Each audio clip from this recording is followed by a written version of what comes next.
do you feel like it's been worth being here or staying here? Or No, if you don't know? not yet. I'm anticipating at some point in the future I'll look back and say that it was for whatever reason. But as of right now, there's really like nothing that makes me feel like I'm making the right choice by being here.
That's our friend Megan, and that's Sammy.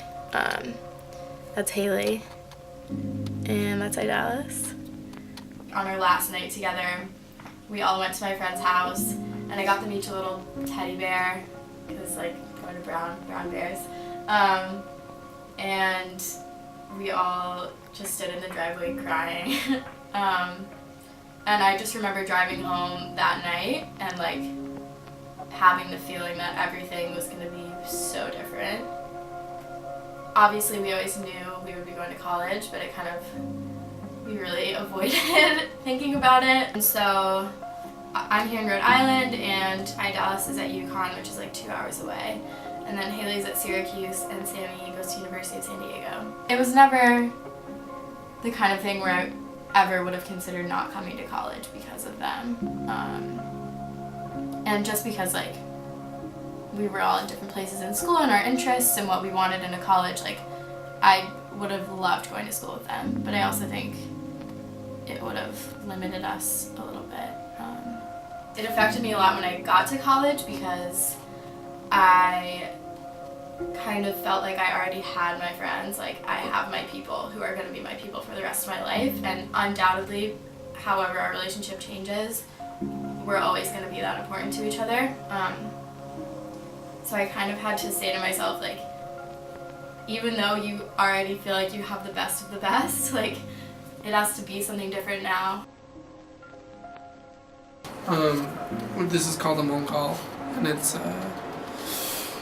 like a traditional accessory, like a headwear accessory that fighters, like a coach places this on a fighter before a fight, and it's meant to like bestow protection and good luck. And so a coach places this on a fighter right before they go out into the ring, and then they go out into the ring and they have this whole like performance called a white crew, which is supposed to show respect to your coach and your gym. And then right before the fight, the coach takes this off the fighter as like, all right, you're ready to go and fight this other person. It was something that started as just like, I guess a hobby, but then I got so into it and then I started fighting that it just became like the thing that I would do all the time and kind of the thing that I was known for back home. And it just really gave me like an outlet, an outlet to de-stress and, you know, be active. And most importantly, I think the people I was surrounded with were like really became like my family. And then I went to Thailand, and then I got to experience all these like new different things out there, and don't know, I just kind of like fell in a state of love. It's just something that I've been doing for so long that it's a huge part of like who I am, I guess, at this point. How did you feel once you got here and you lost that? Yeah, it was hard because I actually, before coming here, I researched into a gym that's nearby in which I could still train and maybe fight. So I think I had some hopes coming here that I would be able to continue. And then when I figured out that because of the distance of this place and because I don't have a car here, that it just wouldn't be feasible, I was really disappointed. And then I just kind of didn't have, I didn't feel like I had the outlet that I had back home. And then I was just really homesick. I still am all the time. It was tough, and it's been tough. Like I didn't commit or whatever to coming here until like the last possible day because I just wasn't sure that it was something that I wanted to do.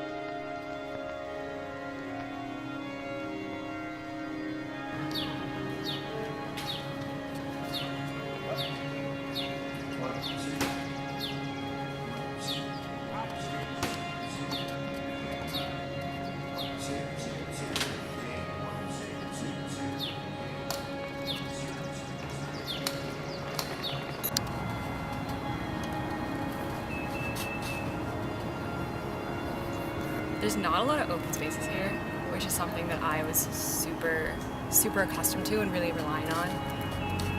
Because like even in high school, during like my 1 hour lunch period, I would just like drive and go on a hike and then come back. And that's not something that can happen here because there's just not, like even spaces like this, it's like very well trafficked and there's like very distinct paths that you take. Whereas the thing in Colorado is like, all of its open space and every single path you take is just kind of like you're making it up on the way.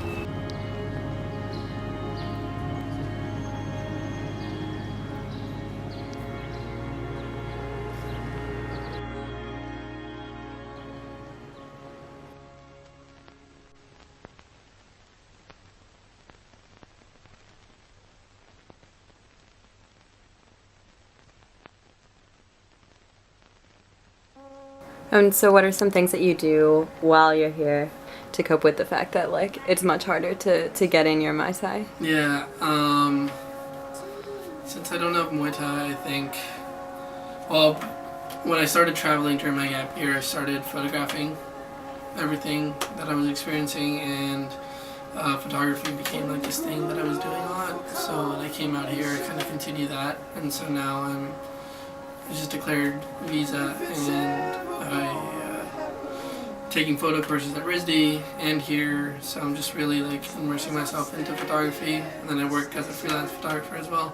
So I think that was like one thing that really helped me kind of have something to do while I'm here. When I got here and I decided that I didn't want to be here anymore and that I was going to leave, I met a really great professor at RISD, a photo professor, and he kind of convinced me of the value of staying here and just like getting through my education. So that's kind of like how I ended up staying despite the difficulty with like what I want to do with my life. I could have stayed there for the rest of my life, but I'd never been to the East Coast. I've never been in a place like this, and I knew that I wouldn't have a chance to again, so it was just kind of like all right, it's time for you to experience urban life in Providence, Rhode Island. And I don't know, I'm really glad I did, because then I can find places like this, and it like reminds me that I can exist in both environments, which I didn't know if I could. I think it's important that we all kind of learn how to like trust other people, and not to be afraid of like opening up to other people. Mm-hmm. And I think I've definitely gotten better at that.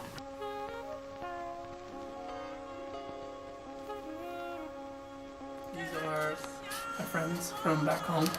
This is my friend Jackie, and this is my friend April. Jackie's fighting tonight, and so is April in California. And then Janet she just left for Belarus to fight in the like basically the Muay Thai Worlds. So she's on her way to Belarus right now, but then these two are fighting tonight, which is what I'm going to be watching, which I'm very excited for. And then my other friend Selena, who I got to photograph as well, she's also fighting tonight, so I'll be hopefully watching her fight when people start streaming. And do you want to tell me a little bit about like what you're waiting for on your laptop? Like what's happening tonight? Actually, there might be some notifications on here, not yet. Yeah, so my friends are fighting back home, and it's always like really exciting, but also really nerve-wracking. I don't know, when people are fighting, it's just like naturally nerve-wracking, I think. But yeah, they're fighting, and I know like the people they're fighting personally, so it's just really interesting. I'm just waiting to watch them fight tonight. So I don't know, that's always really exciting. Whenever that happens, I always just kind of like lock myself in my room and let myself do that.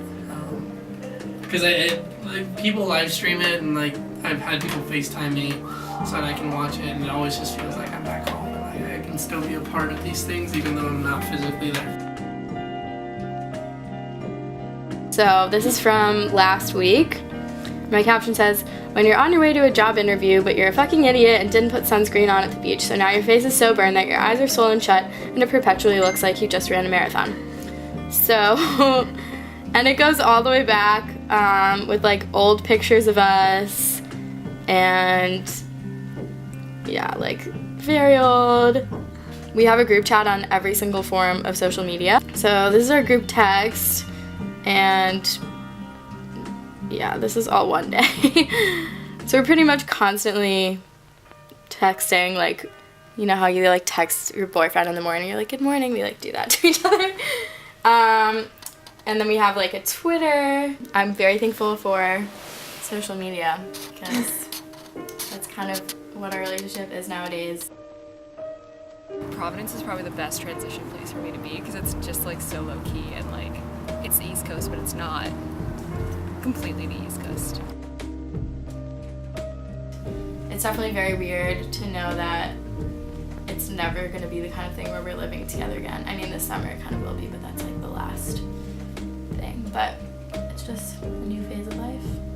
This is like as far away from Providence as I feel like I can get while still being in Providence because it's just a completely distinct like vibe and everything. Like you can't even see the buildings around here because it's so forested and covered in trees, and that's really comforting for me. Just like feeling like I'm in the middle of nowhere.